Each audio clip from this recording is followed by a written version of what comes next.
Going back to Planetary Magic, and we're on the third planet.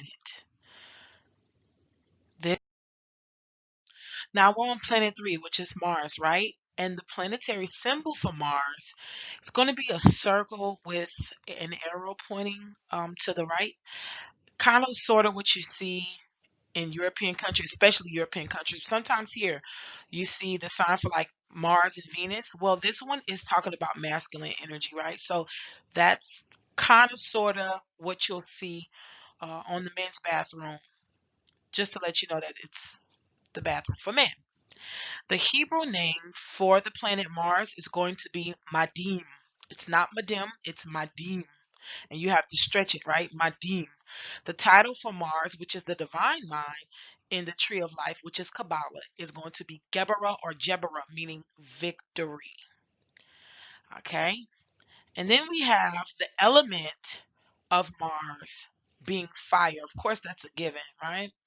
So, right before I go to the next slide, I just kind of sort of want to tell y'all that um, with Mars, you kind of sort of want to get into character when you're working with Mars type of energy. You want to put on like some form of body paint or dance to like African drum music because that's going to greatly enhance war spells, protection spells, any kind of spells to get into the foot stumping and the clapping and the growling and the actually like preparing yourself for war like tribes do before they go to fight their enemy. They drum up that spirit of war. They drum up that energy of protection, courage, and strength. That's what you want to do when you're working with Mars, right? So that's because look at it like this. The word Mars is influential on the word martial, like martial law, martial arts, right? When you think of martial arts, you think of style of fighting. When you think of martial law, you think of lockdown. Like there's something that's so bad that has happened that has caused the military to roam your streets, right? So that's kind of sort of again what you want to have in mind before going forward in this particular slide. Dealing with the energy of Mars, you really want to come correct on it. Even when you're doing just simple spell work or candle work, even with me, when I do my spell work and candle work, and I'm doing it on the day of Mars or the hour of Mars because I know I'm dealing with something that I need to protect myself from, or I'm doing work for somebody else to protect them. Any type of protection, fight, war, that kind of thing, courage, strength. I am going to put on the most gyrating drum music I can find, and I am going to get in my mode. War dance, war stomping, war clapping. I am going to let my body loose. I'm going to hang it all out, honey. I'm going in, right? So let's go to the next slide. Now, when you invoke Mars, you are going to be dealing with protection. You're going to be dealing with purification and cleansing. You're going to be dealing with endings and beginnings. You're going to be dealing with physical energy. Of course, you can use Mars for sex. Don't let nobody tell you different. You can uh, invoke masculine energy if you need it. Of course, that does come in handy. Judgment. You want to rain down judgment on somebody? Call it down. Movement, forward movement, physical movement, like Eight of Wands energy, elevation. You want to go higher. You want to break through some stuff. Wrath. You want to call down wrath on the enemy. You want to call down wrath on somebody who deserved it. And then you have strength slash might. Now, let me just kind of touch on a few of these things because I know for the moon, we also had purification and cleansing, right? And I think for the sun, we might have had that up there. I'm not too sure. But as you can see, about two of these are on this characteristics chart that was with the moon. Endings and beginnings is also here. Remember, fire comes to purify. Fire does also cleanse. Now, it's in a way different from water, right? Because it's burning up stuff. So back home, when around August, they start wanting to go into the fields and pluck up the sugar cane, right? So when they're harvesting the sugar cane and they have it all up, you'll see people out there setting the field on fire. And you wonder why, right? Because it actually burns the stubble of that particular stalk of that sugar cane in the ground, so that when they go to plant again, it won't come back from that stalk that was left, the other, the surrounding or the foundational piece that's left in the ground of the sugar cane. Because what can happen is that they can't reharvest the same sugar cane over and over again, so they always put new stalks in the ground to grow, because of the simple fact that it can get diseased very easily, right? Because sugarcane is mostly water, believe it or not. It's mostly water. It's simple sugars. So when you think about the analogy of the sugarcane field having to be burnt every year so that they can put a new stalk in the ground in the place of the old stalk that they burnt. And I'm talking about after they take the actual stalk that grows from out of the ground, whatever's left in the ground, they burn, right? So think about that. That's the ending and the beginning of fire and Mars energy. You want to end some shit and end it quick, and you want a new beginning quick, right after that ending, work with Mars. You want to invoke the spirit of sex. You are having issues with libido. You can't quite keep a hard on, or your man can't quite keep a hard on, or you're just not invoked to have sex as often as he or she would like.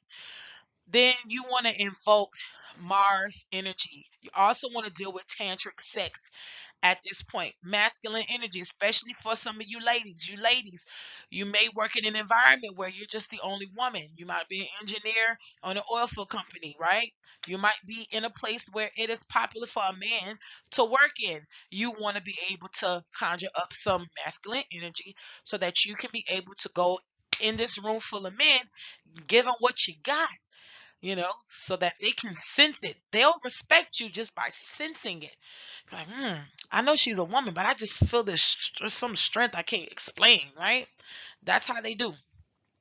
So movement, again, this could be physical movement. Believe it or not, you can invoke the spirit of Mars to hurry up and get you into a house quick. Of course, you want to do St. John's house spell to get yourself in there. But you also want to be able to do movement. You want to have a movement alongside of that spell. So you can invoke Mars to help you with the physical movement, and not just physical, but just spiritual, mental, emotional, whatever you want to call it. Elevation, of course, goes along with that masculine energy. Wrath, that's self-explanatory. Strength and might as well. Let's go to the next slide. Okay, let's explore Mars deities. Now, don't get alarmed. All right, I want to talk about Ares. Ares, who is the Greek god of war. Now, as you can see with that picture, of course, you see that nose been shot off, huh? Right. This was a duplicate statue of an older statue that the indigenous people of Greece actually made. Now, this is not the original statue. This is a duplicate of that original statue. But nevertheless, even on the duplicate statue, you can see the nose has been shot off or taken off by those who invaded. Why, you say? Well, because he had a big ass nose and he had some full lips. Now they left the lips up there, but that big ass wide bell pepper nose is not there. So you already know what time it is. Yes, we were everywhere. We inhabited everywhere. So this is what it looks like after the Caucasoids came from the Caucasus Mountains down into Greece and invaded the indigenous Moors people of those islands, or what you call areas. Now, Ares, being the Grecian god of war, is a god of victory. He does like bloodshed when he has to go to war. Don't be alarmed. You still have to give him offerings, but he won't get crazy with you. Even though um he wants you to he wants you to make sure that you tell him what you want him to do. You have to be very careful when you are invoking him, dealing with Mars and invoking the god Ares. What you want to do is leave him some red wine. You also want to leave him some dragon's blood incense. You want to leave him things that are red, okay? Things that are red. Anything that is red, he likes. And the darker the red, the better, right? He likes fire, so you can put actually like I don't know if you know those little it's like these little steel bowls that you can kind of see like people put coals in. You can actually get one of those and actually just light a coal on fire and put it on the altar for Aries, right? And he would actually accept that as an offering. He likes things. If you can find a little sword or a little shield, anything that depicts like little small statues of chariots or something like that, he likes those kind of things. He likes those kind of offerings. Okay? And what you want to do is invoke him on the day of Mars, which is Mardi in French. So when we say Mardi Gras, we're talking about Fat Tuesday. So the day of Mars will always be on a Tuesday. All right? So you always want to make sure that you invoke this sucker when you want to go to war with someone, all right? And you want to make sure that when you burn candles to Aries that you keep the flame going. If you see a candle getting ready to go out, put another candle on side of it, let it go out, but the other one should be lit before the other one goes out, okay? As long as you are dealing with him in that manner, he will take it. You can also put like a small slab of raw meat out there. He does like raw meat. This is just kind of the things that he likes in order for you to work with him. All right. You might want to write that down. Let's go to the next god or deity. Oh yeah, before we move on, let me tell you just some fun facts about Aries because it's very important that you understand this. Aries actually married Aphrodite. He's the son of Zeus and Hera. Some people say Hera. It's Hera, Hera, right? He is the father. Him and Aphrodite, believe it or not, are the fathers of Deimos, which is um, a deity of panic. Phobos, which is the deity that rules fear. Inyo, which is a goddess of war. And Eris, which is strife. Charis or Charis, which is the goddesses of death. I think they're twins, right? If you ever heard of the Valkyrie or Valkyrin, that would be them, right? And he's also the father, and Aphrodite, which is his wife, is also the mother of Eros, which is the god of love. Remember, that's where you get the word erotica or erotic from. So when you do invoke Aries, have you do have the option of actually asking for him to equip his children to help you. So if you want to strike panic in your enemy or panic in somebody who wants to harm you or tries to harm you, I always tell y'all that's why you need protection to stay ready so you won't have to get ready. You can actually call up Demos, Deimos, which is panic, right? The deity of panic, which is the child of Aries. You can also call up Phobos, which is the deity of fear upon that person. Now what you want to do is when you are asking for him to help uh, drum up his kids to help you, what you do want to do is say, I don't want to see your face and I don't want to experience your vibration. I rather just send you out to accomplish blank, blank, blank, blank, blank, fill in the blank for on my behalf,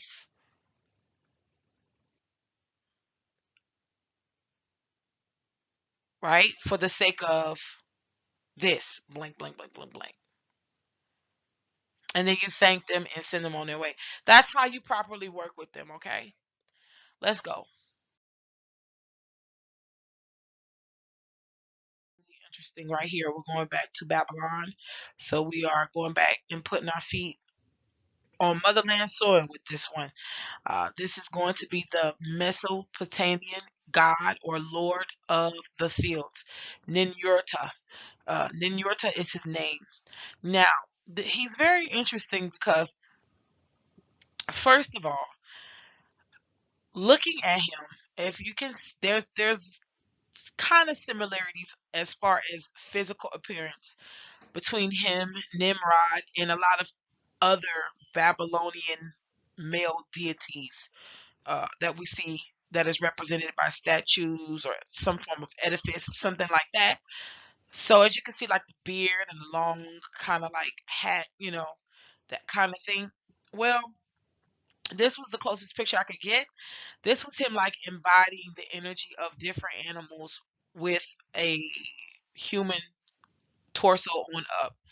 And then from the waist down, different types of, like, he has a body, if you can see, of the scorpion, and then legs of a falcon. Well, that's kind of sort of how he is depicted in real form. A real form meaning like old statues that were found, that were unearthed. He's fully man, long beard, very nappy hair, with a long hat on. But in the right hand, he's holding a club, and the left hand, he's holding the arms of an eagle or a falcon. Now, what is interesting about him, he's called Lord of the Fields. He is called Lord of the Fields for a reason. Um, but he's also called Bringer of Fertility. He's also the champion of the high gods. He's also called the mighty destroyer of evil, divine strength. Now, in Roman mythology, there is a band of gods called Lares, Lares, or Lares. They are known as guardian deities, which in that time back then could have been assumed to be a band of Nephilims, right? Which were, you call them fallen gods. Well, that's kind of sort of what Ninurta actually belong to. This is like one of the Anunnakis, okay, that was made into or created as a god that actually walked the earth and actually did exist, right? Actually did exist. Now, Ninurta deals heavily in agriculture, right? And I know that sounds crazy because you're like, well, a god of Mars, which is like war and victory and bloodshed. Well, yeah, I mean, think about it like this.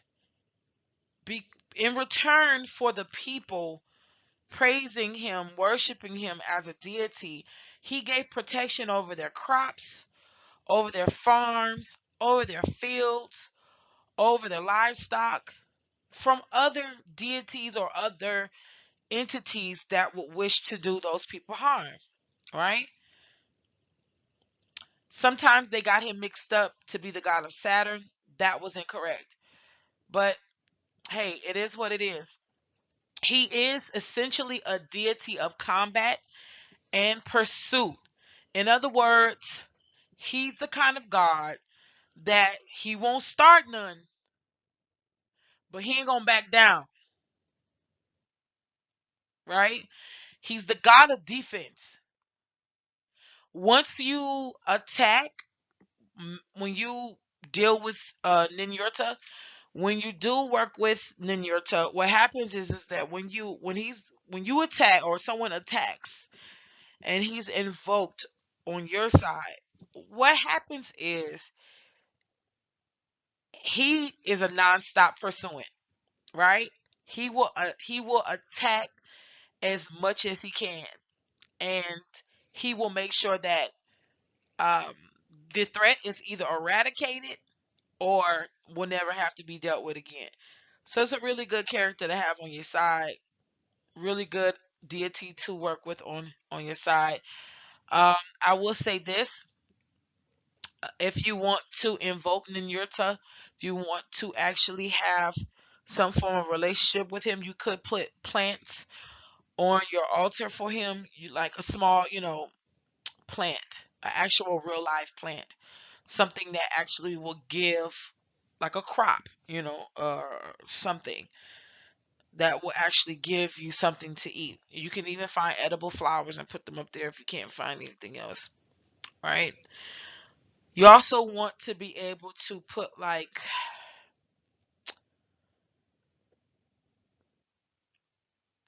let's say a wooden club, or maybe even, I do have it written down, but I'm just wanting to make sure, a picture of a wolf or a vulture or an eagle, something very mighty. Believe it or not, vultures are huge.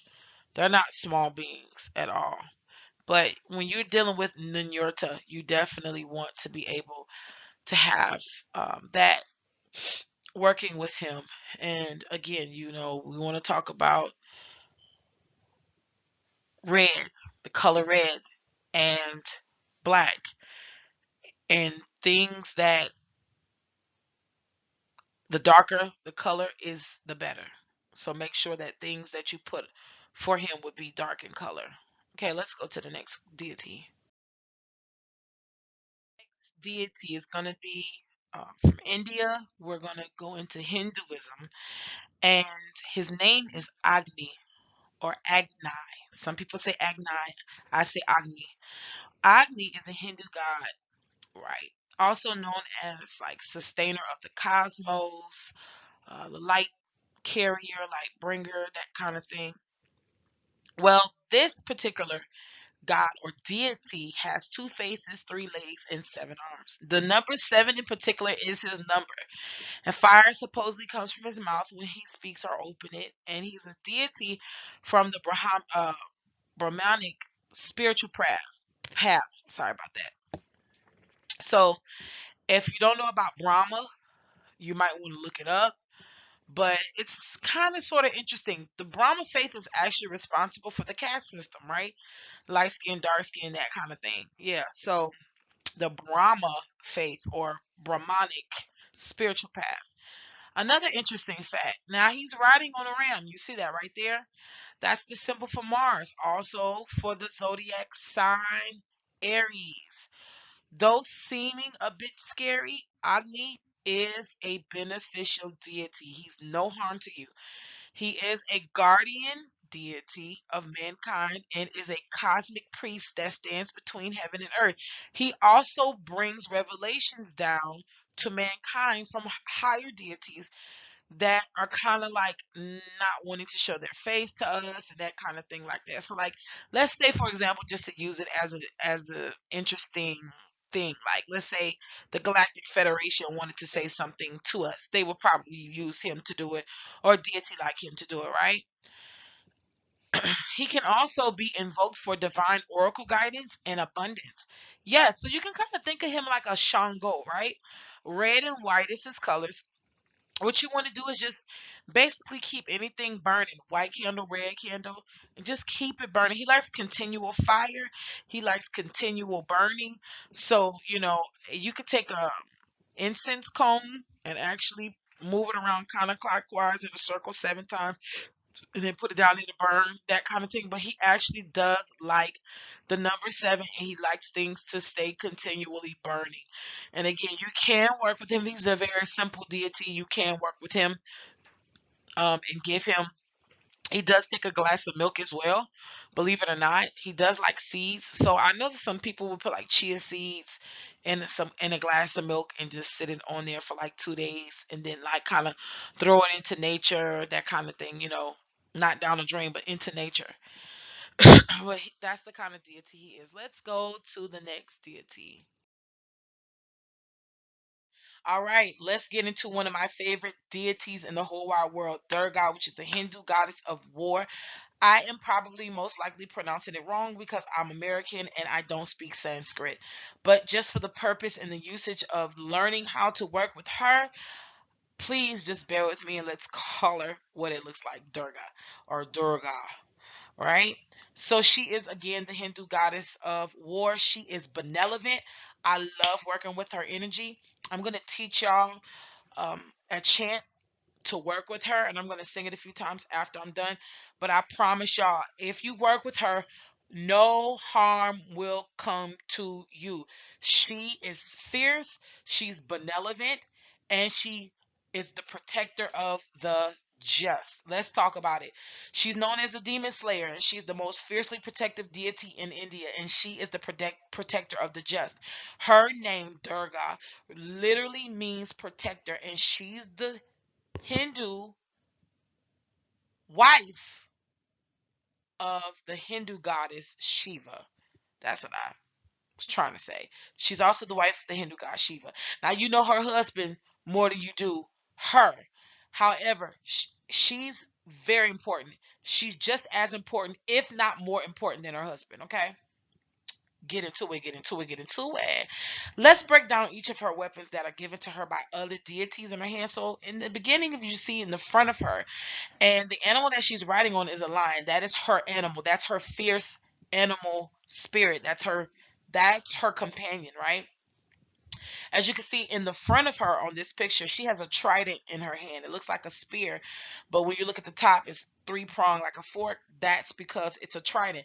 That was actually given to her by her husband Shiva. Now let's move one down to the left. On the left hand side, you will see that she has a bow and an arrow in the second left hand that is right below the trident, right? Going to the left. Yeah, so that was given to her by the Hindu deity Vayu or Vayu, Vayu. Down from that, you see a conch shell. That's also a weapon that she uses, which is it represents Om, right? Represents that. That right there is given to her by Varuna or Varana. It's Varuna, right? Right below that one is what you call a discus, or guess what? A chakra. Yes, homegirl is fighting with a chakra. The lowest left hand that you see, you can't really see because the background is kind of blended in with it, but if you can, what you see right there is a discus, or called a chakra, given to her by the god Vishnu. Vishnu gave that to her, and it is symbolization of righteousness. Now, in the upper right hand, you can see that she's holding a mace. That mace talks about loyalty. And that was given to her by the Hindu deity Kubera, Kubera. Right below that one, and let me back up. Let me back up because this trident that she's holding signifies courage. Okay, the bow and arrow signifies energy. The conch signifies Om. The chakra signifies righteousness. I'm trying not to look at my notes because I like to remember this stuff in my head. The mace that she's holding, the top right hand that she has up, that mace does represent loyalty, as you can see, right? So she does have a sword in the hand that's lower than the mace. Now, it may not look like it, but guess what? That's what it is. Yama gave that to her, and that's for discrimination. She will cut discrimination in half. Do you hear me? She does not play. She's very, very fierce, y'all. She's extremely fierce. She's not the one to be played with.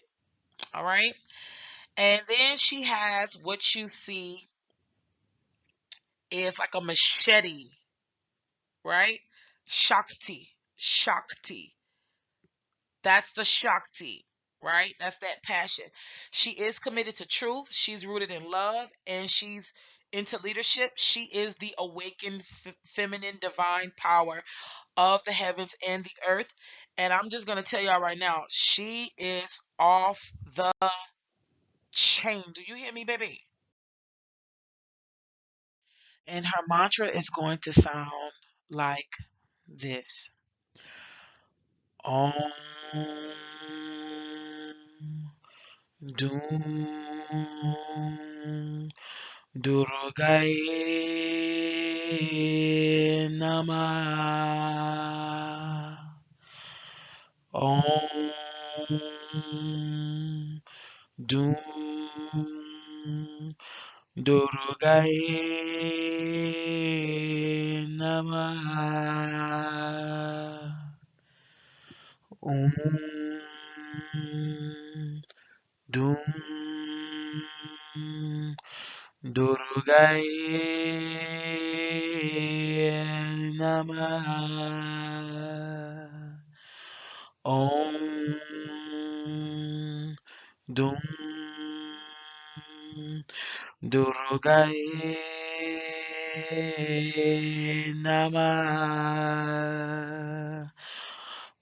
Om Dum Durgae Namah. So you can take that, and that's going to actually give you protection. It's actually going to give you power. And trust me, it banishes depression as well. I'm probably going to make sure that once I fix the issue with this song stuff, I'm going to post this and make a chant for her. And I probably will share it with everybody else because they don't have this. They don't have this. But this right here, I'm telling you, hands down, she is the one, y'all. Let's go to the next deity. So we've seen these two deities already in the sun portion. So just to recap, because Mars and the sun does have a similar energy when you're dealing in the spiritual realm. So you have Heru, aka Horus, and then you have Sekhmet, right? So please refer back to the portion of working with Heru and Sekhmet of the sun slideshow, okay? Because I'm not going to repeat it here. It's already up. I'm not going to do extra work. Not like that. So let's just, again, it's already been provided for you before so that you can go, because I want to be able to just keep myself present on Mars. So we're going to proceed forward. All right, now it's time to talk about the animals of Mars. Right now we have a ram. We know Aries, the sign for Aries is the ram. So we know that Mars rules Aries, the zodiac sign that is, of course. All right, now we have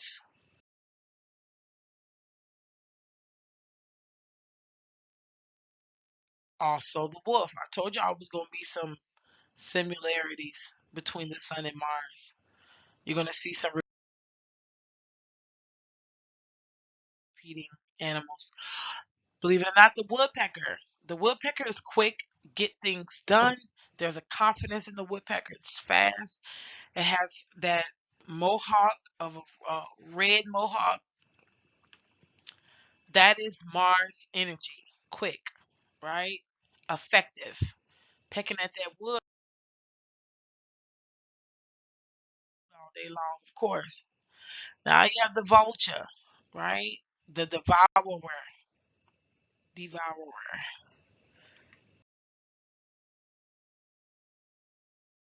Okay. Let's see what's next. Ooh, Scorpion.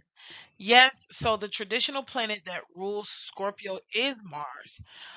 More modern astrology, they will tell you it's Pluto. But the first planet that ruled Scorpio was Mars. Okay. Some people say still is. Tomato, tomato, potato, potato. If you want to take to the traditional, then Mars rules Scorpio. If you want to go into the modern tarot, then Pluto it is.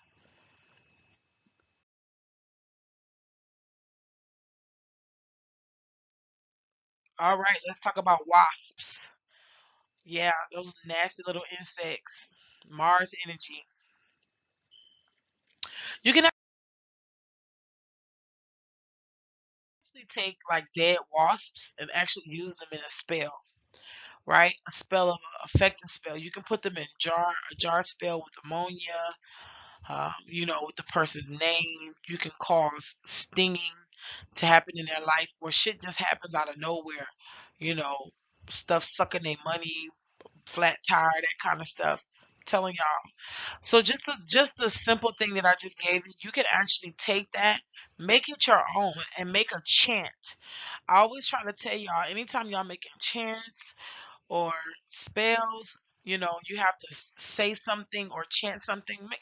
It's best that it rhymes. Okay? Right here we have a salamander. Pretty, isn't it? Let's talk about the trees of Mars. This is considering all ash trees are under the planetary correspondence to Mars.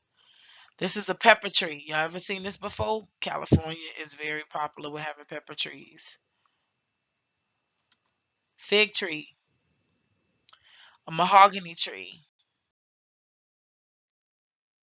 We have milk thistle or thistles in general. Of course, we have all cactuses. Cactuses plural. We have snapdragons, arrow roots. I forgot to put in the activity for these words, but it's okay. Dandelions, and of course, John the Conqueror root. Believe it or not, John the Conqueror root. Bamboo, sweet myrrh. Don't that look beautiful? I bet you that smells awesome. Flowering tobacco or tobacco in general will get the job done. Cumin. Also, turmeric and ginger should be in here. And then you have galangal root. That is that chewing John. That's the small John or little John. Remember, I sell that. Dragon's blood as well. There, let's see. We have iron for metals, minerals, and gemstones. We have steel, nickel, ruby, red garnet, and lodestone. I use my lodestone in my oil lamp. My old oil lamp that I brought with me from Louisiana. I do money spells with the lodestone. Lodestone is to attract things to you. So if you want money, you can use it in a money spell. If you want to attract love, you can use it in a love spell.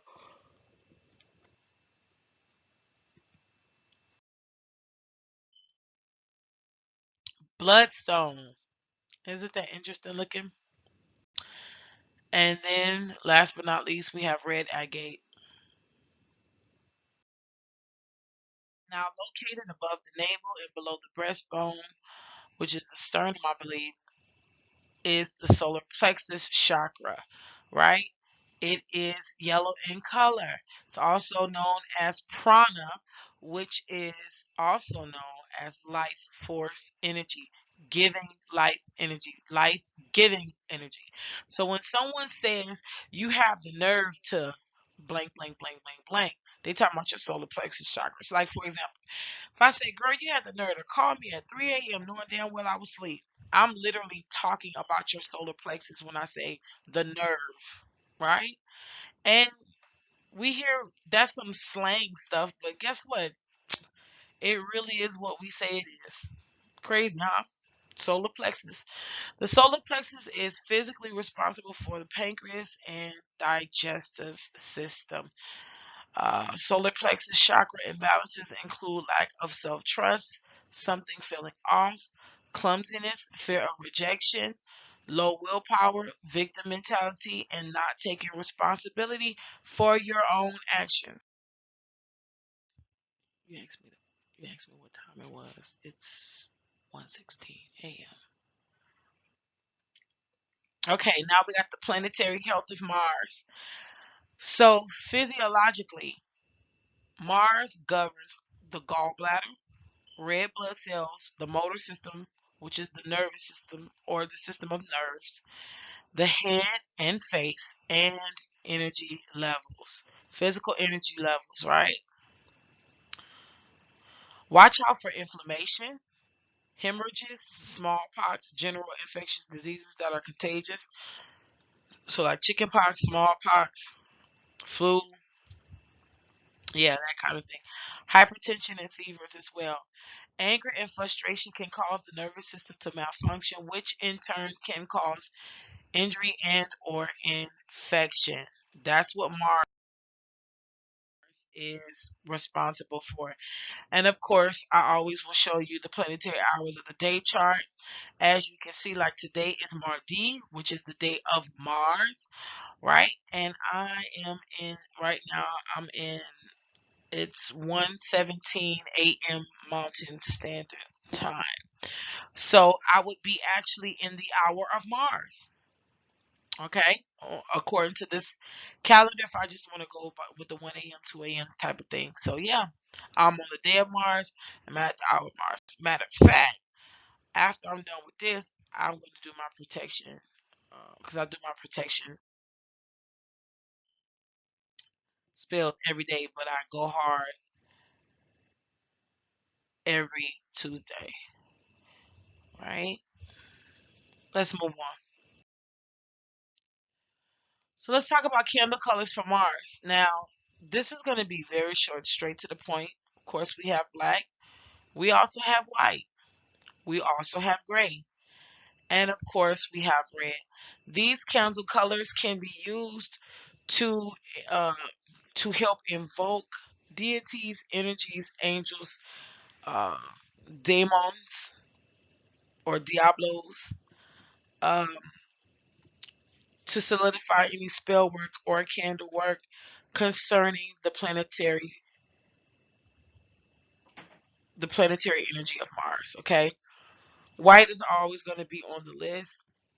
Black when you want to protect or defend. Also, when you want to send something that will kind of buck against your enemies. The gray energy also brings the polarity of black and white, so you can always use that. And the red, of course, will always be fiery. That is straight up offense, defense, no matter what kind of fence is about to go down. So the angels of Mars right here is Camiel. Now, Camiel is a little interesting, right? Camiel was interesting because um, some people call him Chamuel, Camiel, because sometimes he's spelled as Chamuel. He actually brings peace to your life. He brings peaceful relationships. When invoked, Camiel brings forgiveness, the resolution of conflicts, and to find real, true love. He is an angel of Mars, but he's a benevolent energy. It is said that he is the angel that comforted so-called Jesus while on the cross of Calvary before he passed on. That kind of thing, right? So he's a comforter of a sort. Now, Bartzabel is a more darker or demonic angel, right? So anytime you see like an angel's name that ends with L or Bel, Bel, a lot of times they are going to be a part of the Daemon crew. And I'm saying it, I'm not saying demon, I'm saying Daemon crew because now we're getting into King Solomon and grimoires and stuff like that. Yeah. So let's go last but not least. Key words for Mars spells. We have life force, passion, courage, protection, defense, sex slash passionate lust, baby. Yes, you can invoke lust with Mars. Consistency, strength, willpower, aggression, movement, action, inner strength, and energy to fight low vibrations, right? You can do whatever you want. Oh, Lord, my voice is cracking. Now, though I put discussion times up here, I do want y'all to understand and know that it is definitely important for y'all to be able to understand how to put spell workings together, right? So let's say, for example, I take leaves from a specific tree that corresponds with Mars. I don't care if I let it dry up or whatever. Let's say I dry them and then crumble them up. Let's say I add some dragon's blood, or let's say I add like pepper tree leaves, and I add some other things, right? And let's say I'm not putting that on a coal to burn. I'm just I'm lacing the candle with what I just put together. I'm invoking the energy of Mars. Let's say I want to do protection work, right? I want to do protection work. Of course, I'm going to do it. I like to do it actually around this time when everybody is asleep, and I'm about an hour and a half to 2 hours away from the witching hour, and I can get ahead of things, right? So around 1 a.m. to 1:30 a.m., I start my cleansing of the body. I cleanse my body, and then I put on my African drum music, and I start to moving around and making sure that I'm able to tap into warring energy, that kind of thing. I am a bit tired. I've been up since 3 a.m. actually, Monday morning. But and I go in and I tap into the ancestors. I tap into Mars energy, and then what I'm going to do is, let's say for example, you take the word Mars, right? Mars. Well, X out the A because it is a vowel. So I'm gonna try to make a sigil with the word Mars, but with no M. So I mean with no A. So I write an M. I don't lift my pen up, and let's say at the bottom, you know how when you write an M, I take my pen from the bottom part, right part of that M, and I make the loop part of an R. I don't connect it yet. And when I get to the bottom of the R, I make an S without lifting my pen. Now it's going to look like Mrs., right? But that's Mars. Let's say I use that as a sigil. I can use that as a sigil to either carve into a candle. I could do a lot with just this little sigil, right? You can also make sigils in different other ways. You don't have to use a sigil. You can also use just the planetary symbol and put it in there. Okay. I also again like to call planetary systems by their true name, the Hebraic name, not in English, because remember I told y'all how powerful um, another language is because it's older than English. Okay. So please, if you have any questions, please put them below this video. I'm telling y'all, this is really easy. I got some of y'all that has been sending me some stuff y'all been creating, and I think it's so freaking dope. Y'all are awesome. Like, y'all are freaking awesome. Like, most of y'all are getting it. Like, y'all are getting it. And y'all are creating stuff. Y'all like, hey, Mystic Mama, let me show you. Like, I'm doing this. I came up with this spell. And it's just like, y'all are freaking amazing, bro. Y'all are amazing. I am so glad that I'm doing this class like I'm doing it, because I'm like, wow, they get it. They get it. So thank you, because I'm so proud of y'all. I really am. But if please don't hesitate that if y'all have any questions, put them down below so that we can get it popping. All right. All right. See you on the next go round with planet number 4.